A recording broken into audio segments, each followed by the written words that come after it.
अगर आप किसी कॉम्पिटिटिव एग्जाम की तैयारी जी जान और पूरे शिद्दत के साथ कर रहे हैं तो सफलता आपको रोज नहीं पर एक दिन जरूर मिलेगी जनाब। चलो फ्रेंड्स, मैं हूं सागर, आप लोग आपके अपने यूट्यूब चैनल आईसीएस गाइड पे स्वागत है। और अब इधर हम लोग पढ़ने वाले हैं कॉम्पिटिटिव एग्जाम का मैथमेटिक्स A to Z, ठीक है। और हमारे इस चैनल पर आपको पूरा कॉम्पिटिटिव एग्जाम का मैथमेटिक्स पढ़ाया जाएगा। आप किसी भी कॉम्पिटिटिव एग्जाम की तैयारी कर रहे हैं उससे कोई फर्क नहीं पड़ता, ठीक है। मैथमेटिक्स A to Z पूरा पढ़ाया जाएगा। सबसे पहले आपको कॉन्सेप्ट बताया जाएगा और कॉन्सेप्ट बताने के बाद जो सारे क्वेश्चंस है जो एग्जाम में पुटअप करता है उन सारे क्वेश्चन को सॉल्व कराया जाएगा। देखो यार, हमारा एक स्टूडेंट होने के नाते हम लोग क्या करते हैं, हम लोग सोचते हैं कि हम लोग जो क्वेश्चन लगाना आना चाहिए। तो देख लो भाई यार, क्वेश्चन आपको लगाना तभी आएगा जब आप कॉन्सेप्ट समझ जाओगे, क्योंकि बिना कॉन्सेप्ट समझे आप क्वेश्चन को नहीं लगा सकते हो सकता है कि आपने एक क्वेश्चन को लगा लिया, रट्टा मार लिया, लेकिन अगले टाइप के क्वेश्चन में आप बात जाओगे। तो मेन चीज है कॉन्सेप्ट। अगर आप कॉन्सेप्ट समझ जाते हो तो आप सारे क्वेश्चन को आसानी से सॉल्व कर सकते हो। तो सबसे पहले हम बात करेंगे जो हमारा लेसन पहला है, इसको बोलते हैं संख्या पद्धति। It means number system.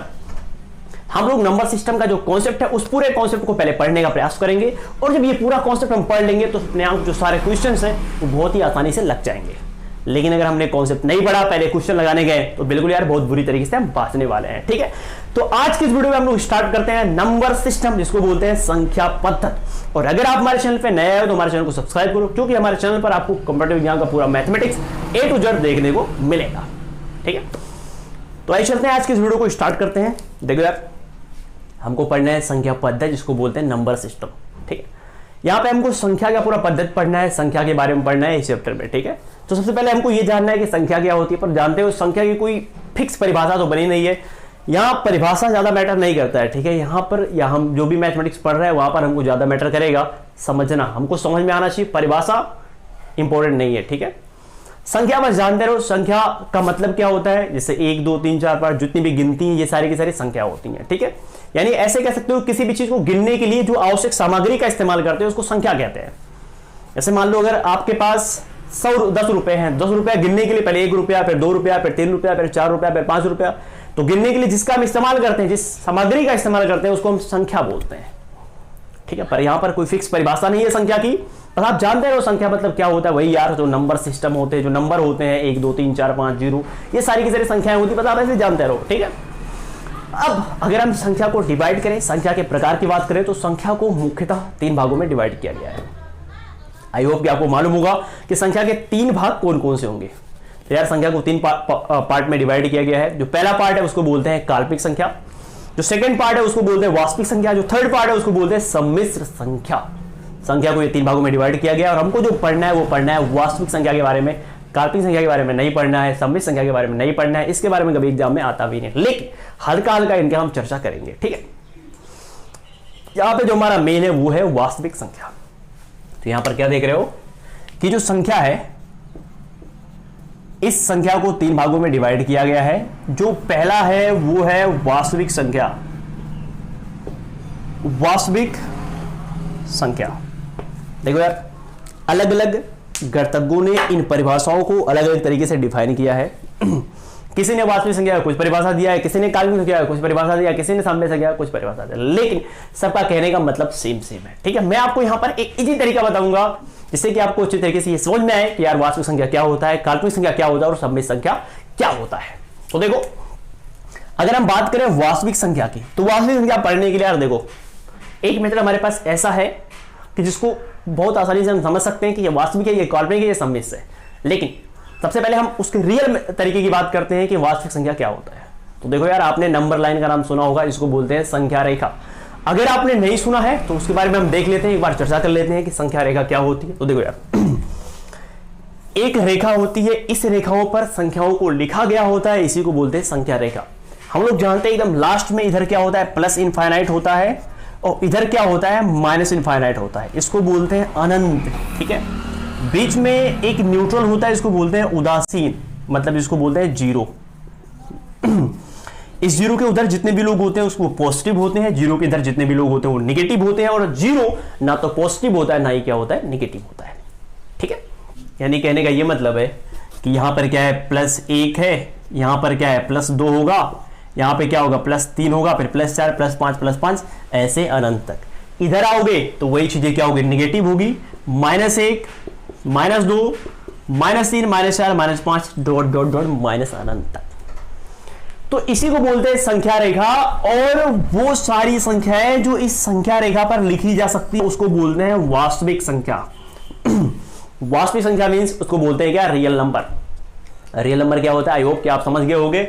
इस संख्या रेखा पर, संख्या रेखा माने क्या, माइनस इनफाइनाइट प्लस इनफाइनाइट, इनके बीच में जितनी भी संख्याएं लिखी गई हैं, जितनी भी संख्याएं लिखी जा सकती हैं, उनको बोलते हैं वास्तविक संख्या। और जिन संख्याओं को इन संख्या रेखा पर निरूपित नहीं किया सकता है उनको बोलते हैं काल्पनिक संख्या। काल्पनिक संख्या का मतलब होता है, काल्पनिक माने क्या, कल्पनाओं में जिनको मान लिया गया है, ऐसी संख्या जिनको इन संख्या रेखा पे नहीं लिखा जा सकता है, यानी ऐसी संख्या जिनको कल्पनाओं में मान लिया गया है, ऐसी संख्या को बोलते हैं काल्पनिक संख्या। आई होप कि आपको ये चीज समझ में आई होगी कि वास्तविक संख्या क्या होता है, काल्पनिक संख्या क्या होता है। अगर नहीं समझ में आए तब भी कोई दिक्कत नहीं यार, फिर से हम समझते हैं। देखो, कहने का मतलब ये तो वास्तविक हो गया कि जिनको संख्या रेखा पे हम निरूपित कर सकते हैं उनको बोलते हैं वास्तविक संख्या, ठीक है। काल्पनिक संख्या क्या होती है, तो जिनको हम संख्या रेखा पर नहीं लिख सकते हैं उनको बोलते हैं काल्पनिक संख्या, ठीक है। अब ऐसी कौन सी संख्याएं हैं जिनको हम संख्या रेखा पर निरूपित नहीं कर सकते, तो ये बहुत ही सिंपल है। रूट के अंदर जो माइनस संख्याएं होती हैं ना, उनको हम इस संख्या रेखा पर निरूपित नहीं कर सकते। जैसे अगर हम बात करें रूट में -1, ठीक है, देखो 1 का वर्गमूल तो निकाल सकते हो, 1 आएगा, पर रूट के अंदर -1 का वर्गमूल हम नहीं निकाल सकते। और इसको हम इसमें निरूपित भी नहीं कर सकते क्योंकि वर्गमूल निकलेगा नहीं तो निरूपित कर नहीं पाओगे, क्योंकि इसमें दशमलव वाली संख्याएं भी निरूपित कर सकते हो। जैसे मान लो कोई कहते हैं 2.1, तो 2.1 कहां मिलेगा, 2। अब देखो यहां पर 1 है, फिर 2 है, फिर 3 है, फिर 4 है, फिर 5 है, फिर 6 है, 7 है, 8 है, 9 है, फिर 10 है। तो 2.1 माने क्या, यहां पर है 2.1, 2 और 1 यहां पर है, ठीक है। तो इसके भीतर दशमलव वाली संख्याओं को भी निरूपित कर सकते हो। लेकिन रूट के भीतर अगर संख्याएं माइनस में है तो उसको हम हल नहीं कर सकते हैं और ये संख्याओं को बोलते हैं काल्पनिक संख्या। अगर हम बात करें रूट में -2, तो रूट में -2 भी क्या है, काल्पनिक संख्या है। रूट में -3 ये भी एक काल्पनिक संख्या है। रूट में -4 ये भी एक काल्पनिक संख्या है। यानी और ये जो रूट के अंदर संख्याएं हैं ना, रूट के अंदर जो नेगेटिव में संख्याएं हैं उनको हम इन संख्या रेखा में निरूपित नहीं कर सकते। लेकिन अगर यही प्लस में होता, जैसे होता रूट में +1, तो इसका वर्गमूल क्या होता है, 1, और 1 को इसमें निरूपित कर सकते हैं। ये रूट में +1 ये काल्पनिक संख्या नहीं है बल्कि ये वास्तविक संख्या है। अगर हम बात करें रूट में +2, तो रूट में +2 का वर्गमूल क्या होता है, 1.414, तो इसको भी इसमें निरूपित कर सकते हैं। क्योंकि दशमलव वाली जो संख्याएं होती है उसको हम इसमें निरूपित कर सकते हैं, ठीक है। लेकिन जो रूट के भीतर माइनस संख्याएं होती हैं उसको हम इसमें निरूपित नहीं कर सकते। जैसे अगर हम बात करें रूट में -5, रूट में -6, ये सारी की सारी संख्याएं इनमें हम निरूपित नहीं कर सकते हैं, तो उनको बोलते हैं काल्पनिक संख्या। यानी कोई पूछे काल्पनिक संख्या क्या होता है, तो कह सकते हो ऐसी संख्याएं जिनको संख्या रेखा पर निरूपित नहीं कर सकते हो उनको बोलते हैं काल्पनिक संख्याएं।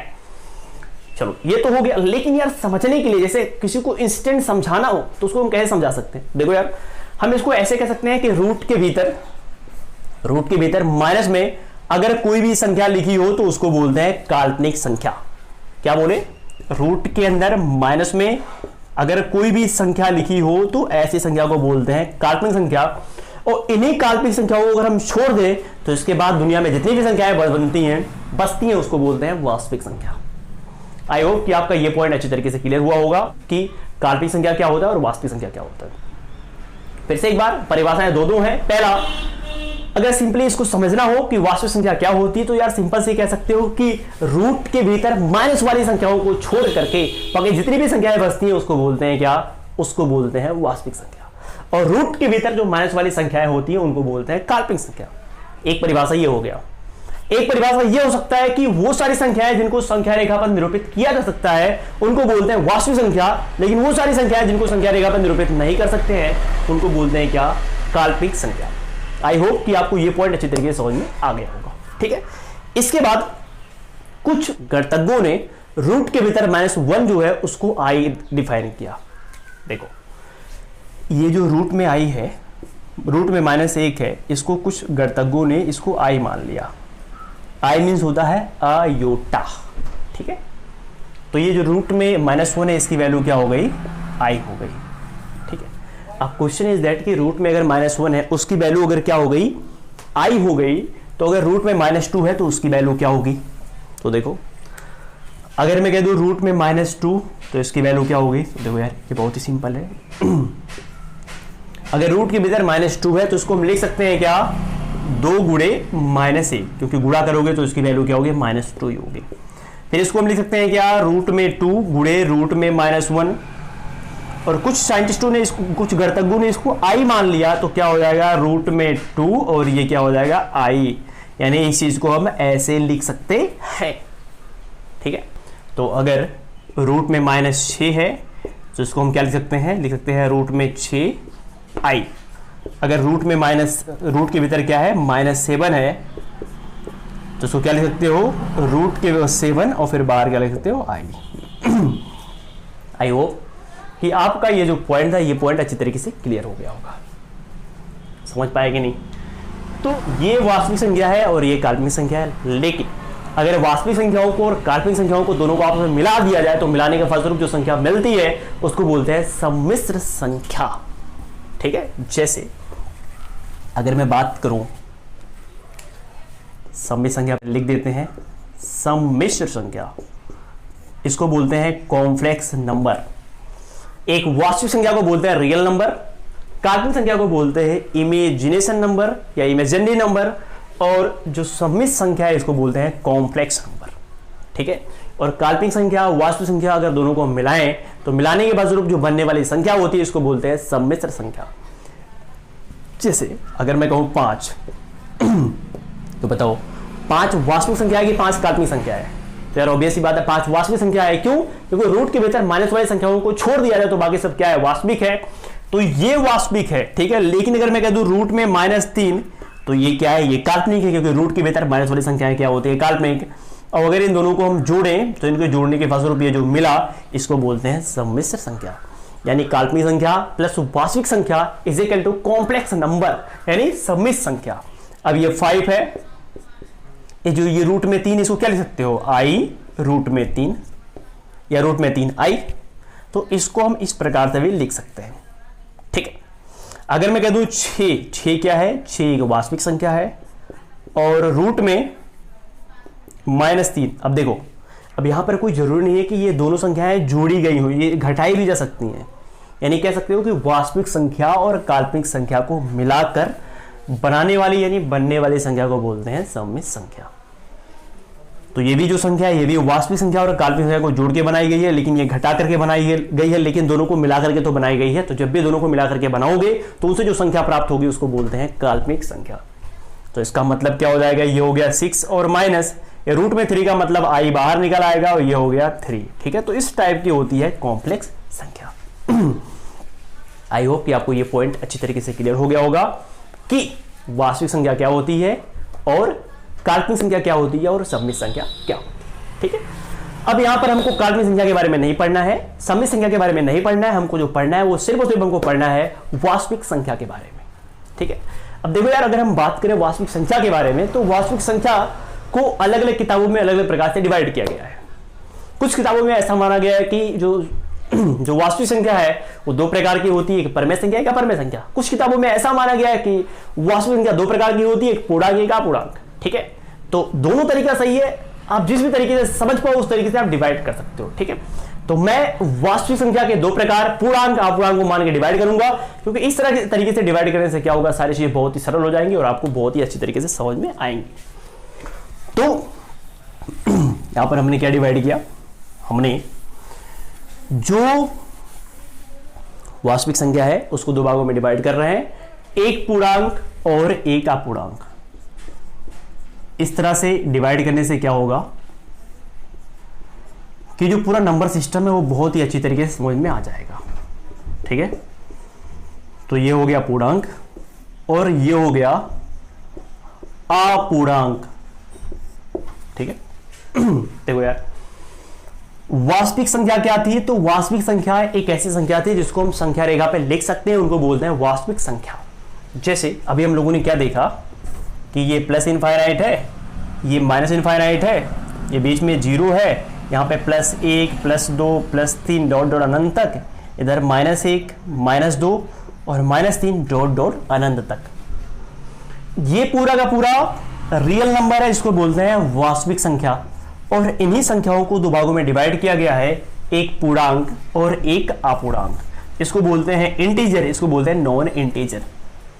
ठीक है, और कुछ किताबों में इसको डिवाइड किया गया है परमेय संख्या और अपरमेय संख्या। लेकिन अभी ये समझोगे तो अभी आपको ये चीज समझ में आएगी कि किस प्रकार वास्तविक संख्याओं को परमेय संख्या और अपरमेय संख्या में डिवाइड किया गया है। ठीक है, तो देखो अब पूर्णांक क्या होता है। तो पूर्णांक का मतलब होता है कि पूर्ण और प्लस अंक। पूर्ण का मतलब होता है पूरा पूरा, अंक माने होता है संख्या। ऐसा संख्या, इसमें से उपस्थित वो सारी संख्याएं जो पूरी की पूरी होती हैं उसको बोलते हैं पूर्णांक। जैसे एक पूरा है कि नहीं तो एक पूर्णांक है, 2 पूरा है कि नहीं तो 2 पूर्णांक है, 3 पूरा है कि नहीं 3 पूर्णांक है। अगर मैं कहूं 3.2 क्या पूरा है तो बिल्कुल नहीं पूरा है यार, 3-4 के बीच में है तो ये पूर्णांक नहीं, ये अपूर्णांक है। ठीक है, तो पूर्णांक क्या होता है, जो अपने आप में पूरी तरीके से पूरा हो।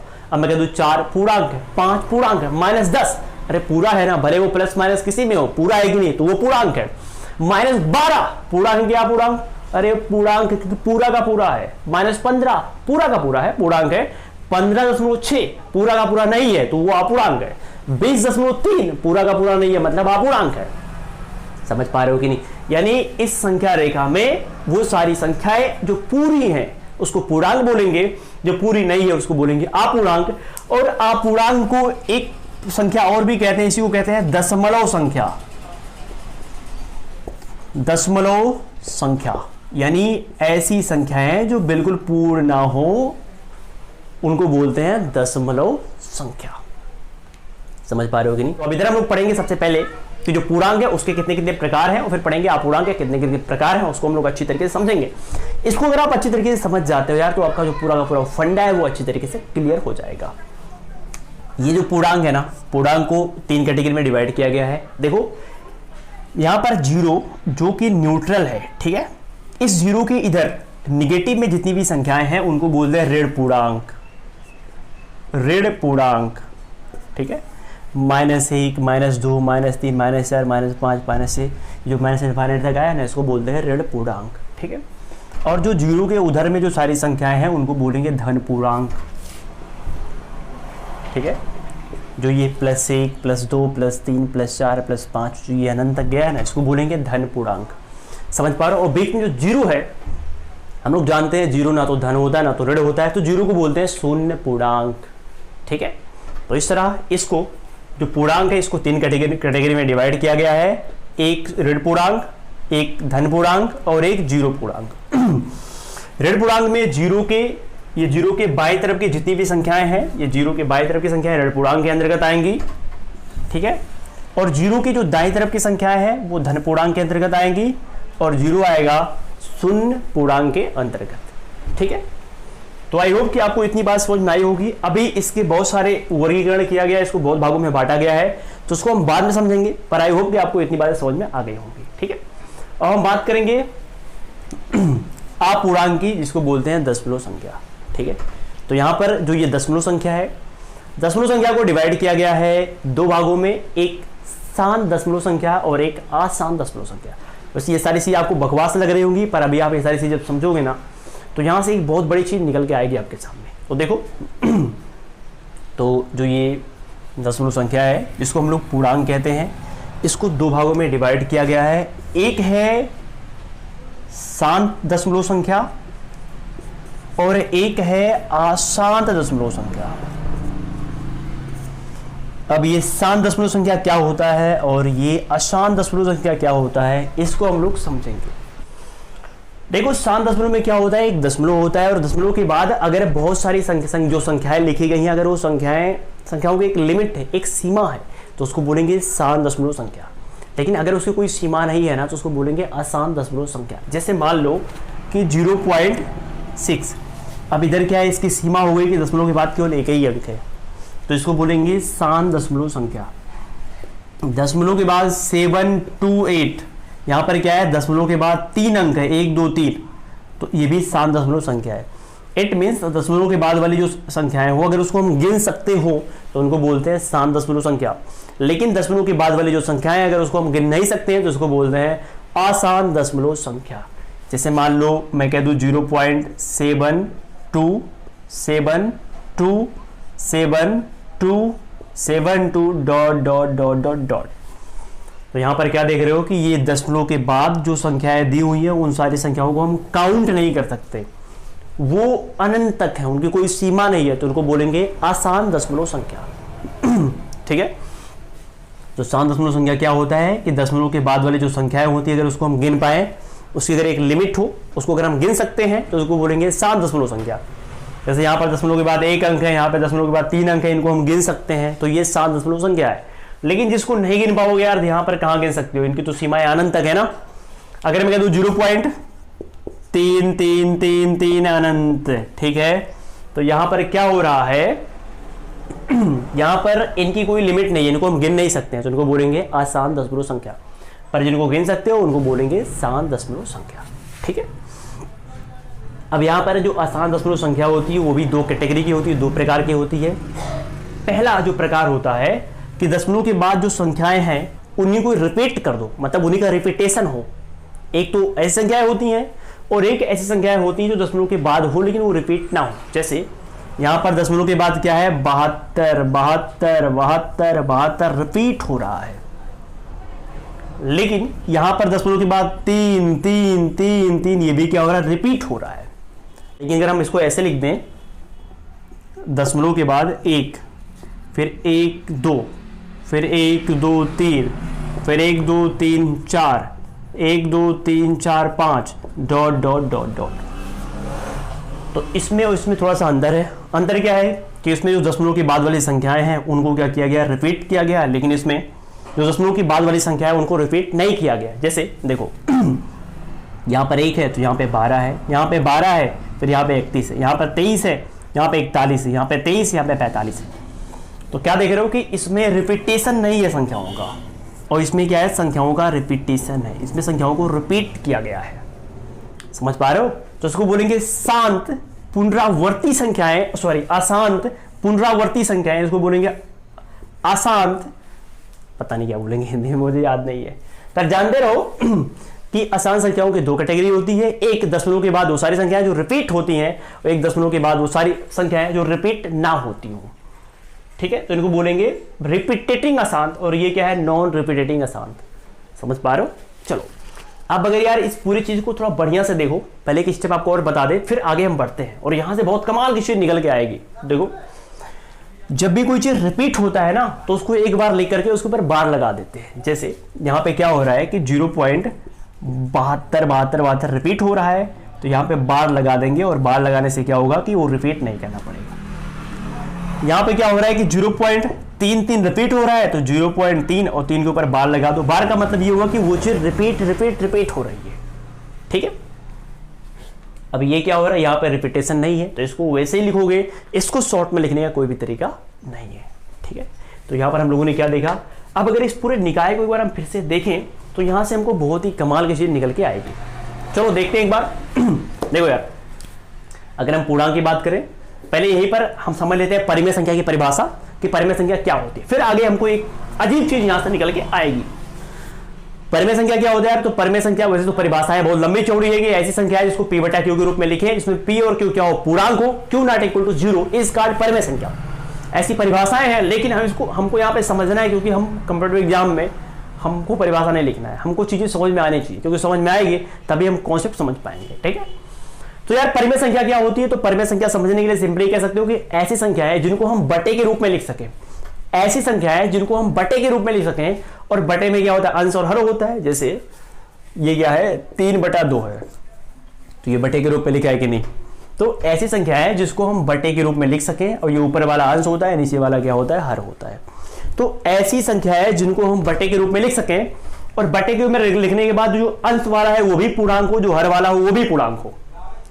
ठीक है, और नीचे वाला 0 ना हो, तो देखो बटे के रूप में लिखा है, ये पहला कंडीशन है। सेकंड कंडीशन है कि दोनों क्या होना चाहिए, अंश और पूर्णांक होना चाहिए, तो पूर्णांक है।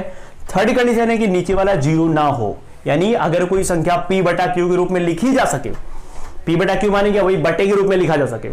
ठीक है, तो अगर कोई संख्या p बटा q के रूप में लिखा जा सके, जिसमें p और q दोनों क्या हो, पूर्णांक हो, ये नीचे वाला 0 ना हो, तो इसी को बोलते हैं परिमेय संख्या। जैसे ये लिखा हुआ है 3/2, तो यहां पर क्या पूर्णांक ये भी है, पूर्णांक ये भी, नीचे वाला जीरो नहीं है, ये परिमेय संख्या है। 7/4 बटे के रूप में लिखा है, पहला कंडीशन फॉलो कर रहा है। सेकंड कंडीशन कि दोनों पूर्णांक है कि नहीं, तो 7 भी पूर्णांक है, 4 भी पूर्णांक है। थर्ड कंडीशन नीचे वाला जीरो नहीं होना चाहिए, तो नीचे वाला जीरो नहीं है, मतलब ये परिमेय संख्या है। लेकिन अगर मैं कह दूं 3.2/4 ये परिमेय है कि नहीं, या छोड़ो इसको, मैं इसको ऐसे बोल दूं रूट में छोड़ो उसको, मैं यही कह दूं 0.12 फिर 1 2 3 डॉट डॉट डॉट डॉट, ठीक है। ये परिमेय है कि नहीं, तो यार ये परिमेय संख्या नहीं, यह परिमेय संख्या है। क्यों? क्योंकि मान लो अगर बटा 1 भी कर देते हैं तो ये बटे के रूप में तो लिखा गया है, ये बटे के रूप में तो लिखा है, लेकिन ये जो अंश वाला है ये पूर्णांक नहीं है, अंश वाला पूर्णांक नहीं है, तो कंडीशन फॉलो नहीं कर रहा है, मतलब ये परिमेय संख्या नहीं है, ठीक है। अगर कोई पूछे कि बताइए पूर्णांकों में एक पूर्णांक 4 है, ये परिमेय संख्या है कि नहीं, तो बटा 1 कर दो। देखो ये बटे के रूप में लिखा है, पहला कंडीशन फॉलो कर रहा है। सेकंड कंडीशन अंश और हर दोनों पूर्णांक है, सेकंड कंडीशन भी फॉलो कर रहा है। थर्ड कंडीशन क्या है कि नीचे वाला जीरो नहीं है, तो ये एक परिमेय संख्या है, ठीक है। अगर कोई कहे 10 परिमेय संख्या है कि नहीं, तो 10 का बटा 1 हो गया, पहले ये बटे के रूप में लिखा गया है, पहला कंडीशन फॉलो कर रहा है। सेकंड कंडीशन कि अंश और हर क्या दोनों पूर्णांक है, ये भी फॉलो कर रहा है। थर्ड कंडीशन नीचे वाला जीरो नहीं है, इसको भी फॉलो कर रहा है, मतलब ये परिमेय संख्या है। समझ पा रहे हो कि नहीं? तो यार परिमेय संख्या का मतलब ऐसी संख्याएं जिनको हम बटे के रूप में लिख सकते, यानी बटा माने क्या, पी बटा क्यू के रूप में लिख सकते, जिसमें पी और क्यू यानी अंश और हर क्या हो, पूर्णांक हो, और हर माने क्यू की वैल्यू जीरो ना हो, उसको बोलते हैं परिमेय संख्या। और जो इन तीनों कंडीशन में से किसी भी कंडीशन को फॉलो नहीं करता है उसको बोलते हैं अपरिमेय संख्या, ठीक है। तो यहां पर देखो जितने भी पूर्णांक हैं सारे के सारे पूर्णांक एक परिमेय संख्या हैं, क्योंकि ये परिमेय संख्या के नियम को फॉलो करते हैं। अब यहाँ पे आप पूर्णांकों में आते हैं, आप पूर्णांकों में देखते हैं कि कौन परिमेय है कौन अपरिमेय है। देखो यार ये जो शान दशमलव संख्या है ना, ये पूरा का पूरा परिमेय होता है। अभी हमको देखने में लग रहा होगा कि 0.6 परिमेय है कि अपरिमेय, तो यहाँ पे क्या कर सकते हो, बटा 1 कर सकते हो। अब इसको वैसे ही देखने में ये लग रहा होगा कि बटे के रूप में तो लिखा है। सेकंड कंडीशन क्या है कि अंश हर पूर्णांक होना चाहिए, तो हर तो पूर्णांक है, अंश पूर्णांक नहीं है, तो ये परिमेय संख्या नहीं होगा। लेकिन ना, अगर हम तुरंत डिसीजन ले लिए तो हम बुरी तरीके से बाजने वाले हैं। हमको तुरंत डिसीजन नहीं लेना है, सबसे पहले उसको सॉल्व करने का प्रयास करना है। अगर वो सॉल्व हो जा रहा है तो सॉल्व कर लो, अगर नहीं सॉल्व हो रहा है तब कह सकते हो कि ये अपरिमेय संख्या है, ठीक है। लेकिन ये सॉल्व हो सकता है, कैसे हो सकता है, तो किसी भी संख्या के बाद एक दशमलव होता है। जैसे मैं कह दूं ये 10, तो 10 के बाद एक दशमलव होता है, 11 के बाद एक दशमलव होता है, हर 3 के बाद एक दशमलव होता है, तो 1 के बाद भी दशमलव होता है, और दशमलव के उधर जितना मन उतना जीरो कर सकते हो। तो यहाँ दशमलव के बाद एक अंक है, तो नीचे भी दशमलव के बाद एक जीरो कर लेते हैं। अब दशमलव के बाद एक अंक, दशमलव के बाद एक अंक, तो दशमलव गायब हो जाएगा, क्योंकि दशमलव के बाद जब सेम अंक होते हैं तो दशमलव गायब हो जाता है। अब ये हो गया 6/10। अब देखो बटे के रूप में लिखा है कि नहीं, बिल्कुल। आंसर पूर्णांक है कि नहीं, तो बिल्कुल। नीचे वाला जीरो है क्या, नहीं है, तो ये परिमेय संख्या है। समझ पा रहे हो कि नहीं? यानी अब जैसे मान लो कोई पूछे इसको बताओ ये परिमेय संख्या है कि नहीं, तो क्या है ये 0.728 बटा कुछ नहीं, बटा 1 कर दो, दशमलव लगा दो, दशमलव के बाद 3 अंक है तो 3 जीरो लिख दो, दशमलव के बाद 3 अंक, दशमलव के बाद 3 अंक, दशमलव गायब हो गया। ऊपर ये देखो परिमेय संख्या की कंडीशन को फॉलो कर रहा है। तो कहने का मतलब ये जो शान दशमलव संख्या होता है ये भी परिमेय संख्या होता है, ठीक है। अब आते हैं अशांत में। अशांत में तो ये जो रिपीटेटिव हो रहा है ये परिमेय है कि अपरिमेय, तो इसको हल करने का एक तरीका होता है। शायद आपको वो तरीका नहीं मालूम होगा, मैं फटाफट यहाँ पर बता देता हूँ कि जब भी ऐसे क्वेश्चन आए तो कैसे इसको सॉल्व करते हैं। और ऐसे क्वेश्चन एग्जाम में पूछता है, ठीक है। जैसे मान लो क्वेश्चन कहते हैं 0.3 के ऊपर बार, इसको सॉल्व करो। यार ऐसे क्वेश्चन को सॉल्व करने का तरीका होता है, ठीक है। और मैं यहाँ पे आपको ऐसे ट्रिक बताऊंगा कि ऐसे क्वेश्चन को हम बहुत ही इजीली सॉल्व कर पाएंगे। देखो सॉल्व करने का तरीका क्या होता है। सबसे पहला जो तरीका है सॉल्व करने का, इसमें देखो दो ही लोग हैं, एक दशमलव है एक बार है। सवाल को सॉल्व करने के लिए हमको दशमलव और बार को भूल जाना पड़ेगा, दशमलव और बार को छोड़ देना है। तो अगर दशमलव और बार को छोड़ेंगे तो क्या मिलेगा, 0.3। दशमलव बार को छोड़ दिया, दशमलव को छोड़ दिया, बार को छोड़ दिया, तो क्या दिखा, 0.3 दिखा, ठीक है। फिर माइनस करना है, जिसके ऊपर बार है उसको ढक लेना है, ठीक है। 3 के ऊपर बार है, 3 को ढक लिया, बाकी जो दिख रहा है ना उसको उतार दो। क्या दिख रहा है, एक दशमलव दिख रहा है, उसे दशमलव, एक जीरो दिख रहा है, जीरो को उतार दो, बटा फिर क्या करना होता है, फिर ये करना होता है कि जिसके ऊपर बार है, फिर देखो दशमलव के इधर वाले को सारे को ढक लेते हैं, ठीक है। देखना है किसके ऊपर बार है, तो जितनी संख्या के ऊपर बार रहेगा उतना 9 रहेगा। तो यहां पे देखो 3 के ऊपर क्या है, एक संख्या के ऊपर बार है, तो यहां पर एक 9 हो गया। फिर देखना है ऐसी कितनी संख्या है जिनके ऊपर बार नहीं है, तो ऐसी कोई भी संख्या नहीं है। अगर ऐसी कोई संख्या होती जिन पे बार नहीं होता तो उतना 0 हो जाता है, यहाँ पर तो नहीं है, इसलिए रहने देते हैं। अभी आपको नहीं समझ में आ रहा है, बिल्कुल घबराने की कोई जरूरत नहीं है, अगले एग्जाम्पल से आपको सारी चीज समझ में आ जाएंगी। तो देखो 3 में से 0 गया तो हो गया 3 और बटा 9, यही हो गया इसका सॉल्व। अब देखो ये परिमेय संख्या की कंडीशन को फॉलो कर रहा है। पहला बटे के रूप में लिखा है, आंसर पूर्णांक है, हर वाला 0 नहीं है, मतलब ये परिमेय संख्या है, मतलब ये वाला भी परिमेय संख्या होगा। क्या देखे कि जो रिपीट हो रहा है वो परिमेय संख्या होगा। अभी मान लो कोई कहे इसको सॉल्व करो, 0.72 के ऊपर बार। अब ऐसे क्वेश्चन बोर्ड एग्जाम में आते हैं कि इसका सॉल्व करने पे क्या मिलेगा। अभी एक स्टेप और सॉल्व होगा, 3 करने 3, 3 तरीक का 9, तो 1 बटा क्या आ गया, 3 आ गया। ठीक है, ये कैसे सॉल्व होगा, तो इसको सॉल्व करने का सिंपल तरीका क्या है, सबसे पहले दशमलव को और बार को भूल जाओ। ये दशमलव है, ये बार है, इसको भूल जाओ तो क्या मिलेगा 0.72। दशमलव बार को भूल जाओ, बाकी जो दिख रहा है उसको उतार दो। दशमलव को मिटा दो, बार को मिटा दो, तो बाकी जो भी दिख रहा है उसको उतार देना है। ठीक है, फिर लगा रहा है माइनस, और माइनस में क्या करोगे, जितने के ऊपर बार है उसको ढक लो। जैसे इतने के ऊपर बार ढक लिया, क्या दिख रहा है 0, तो वही घटा दो और बटा। अब दशमलव की इधर वाली सारी संख्याओं को ढक लो। कितनी संख्याओं के ऊपर बार है, तो 2 संख्याओं के ऊपर बार है, तो 2 9 हो जाएगा, 2 9 हो जाएगा। कितनी संख्याओं के ऊपर बार नहीं है, तो ऐसी कोई भी संख्या नहीं है। अगर ऐसी कोई संख्या होती जिसके ऊपर बार नहीं होता तो उतना 0 हो जाता, पर नहीं है तो रहने दो। 72 में से 0 घटाओगे तो क्या आएगा 72 बटा 99, और यही हो गया आंसर। मन के 3 से काट दो। अब ये भी परिमेय संख्या है, ठीक है। लेकिन मैं एक क्वेश्चन अगर आपको और दे दूं कि 0.529 के ऊपर बार, इसको सॉल्व करो।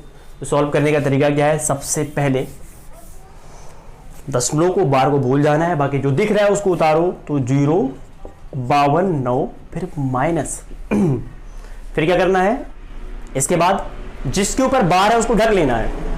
9 के ऊपर बार है, 9 को ढक लिया, बाकी जो दिख रहा है उसको उतारो। क्या दिख रहा है 0.52, तो उसको उतारो, लेकिन दशमलव भूल जाना है, दशमलव को 0.52, ठीक है, और बटा। इसके बाद क्या तरीका था कि दशमलव के इधर वाली सारी संख्याओं को ढक लेना है। देखो कितनी संख्याओं के ऊपर बार है, तो एक संख्या के ऊपर बार है, 9 के ऊपर बार है, तो एक संख्या के ऊपर बार है, इसलिए 1 9, ठीक है। कितनी संख्याओं के ऊपर बार नहीं है, तो 2 संख्याओं के ऊपर बार नहीं है, तो 2 0 हो जाएगा। अब इसमें से ये घटा के बस इसी को हल कर लो, बाकी जो भी आएगा ये परिमेय संख्या के रूप में है। तो ये भी क्या है, घटा देता हूं, 9 में से 2 गया, ये हो गया 7, 12 में से 5 गया, ये हो गया 7, और 5 में से 1 गया तो ये हो गया 4 बटा 9, ठीक है। तो ये भी परिमेय संख्या है। यानी कहने का मतलब जो आसान दशमलव संख्याएं होती हैं उसमें जो रिपीटेटिव होती है, जिनका बार बार रिपीट किया जाता है, वो भी एक क्या होती है, परिमेय संख्या होती है। लेकिन जिनका रिपीटेशन नहीं करते हो, जो बार बार रिपीट नहीं होती, ये अपरिमेय संख्या होती है, क्योंकि इनको हम हल ही नहीं कर सकते हैं। तो हल नहीं कर सकते हैं तो क्या होगा, इनके बटा 1 कर सकते हैं, और बटा 1 करेंगे तो फिर क्या होगा, मान लो दशमलव लगा लिया। अब दशमलव के बाद कितना 0 करोगे, यहां पर तो इनफाइनाइट 0 है, इनफाइनाइट अंक है, तो इनफाइनाइट 0 करोगे, नहीं कर पाओगे ना भाई। कैसे, कितना 0, फिक्स तो नहीं है ना कि 10 0 है, 20 0 है, तो 10 20 0 कर देते, पर फिक्स नहीं है, इसलिए इसको सॉल्व नहीं कर सकते। तो ये एक अपरिमेय संख्या है। समझ पा रहे हो कि नहीं। यानी जितने भी पूर्णांक हैं सारे पूर्णांक परिमेय संख्या है। अपूर्णांकों में साम दशमलव संख्या क्या है, परिमेय संख्या है। असाध में जिनके ऊपर बार लग रहा है, जो रिपीट हो रहा है, वो भी परिमेय संख्या है, लेकिन जो रिपीट नहीं हो रहे वो अपरिमेय संख्या है, ठीक है। तो आई होप आपको परिमेय संख्या की परिभाषा भी समझ में आई होगी, और समझ में आया भी होगा कि कौन कौन सी परिमेय संख्या है। अपरिमेय संख्या में ये तो आपको समझ में आ गया कि ये अपरिमेय संख्या है। कौन अपरिमेय संख्या कौन है, कि दशमलव के बाद जो बहुत सारी संख्याएं आ रही हैं इनफाइनाइट, लेकिन रिपीट नहीं हो रहा है, वो अपरिमेय संख्या होंगे। तो ऐसी जब भी संख्या आएंगी तो फटाफट आप पकड़ पाओगे कि ये परिमेय है कि अपरिमेय, तो आप फटाफट बता सकते हो कि ये एक अपरिमेय संख्या है, ठीक है।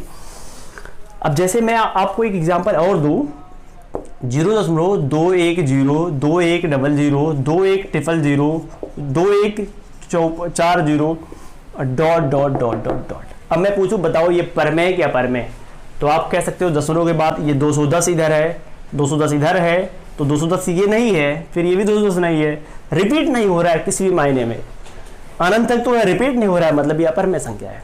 तो जब भी ऐसी संख्याएं आएंगी कि दशमलव के बाद इनफाइनाइट संख्याएं होंगी लेकिन वो रिपीट नहीं होंगी, तो वो होगा अपरमेय संख्या। ठीक है, तो पहली अपरमेय संख्या इस टाइप की होती है। सेकंड जो अपरमेय संख्या होती है, रूट के भीतर जब कोई ऐसी संख्या आ जाएगी जिसका वर्गमूल नहीं निकाल पाओगे, तब वो भी क्या होगी, अपरमेय संख्या होगी। जैसे रूट में 1 है तो 1 का वर्गमूल तो निकल गया, 1 का वर्गमूल क्या हो गया 1, तो ये रूट में 1 अपरमेय संख्या नहीं है बल्कि ये परमेय संख्या है।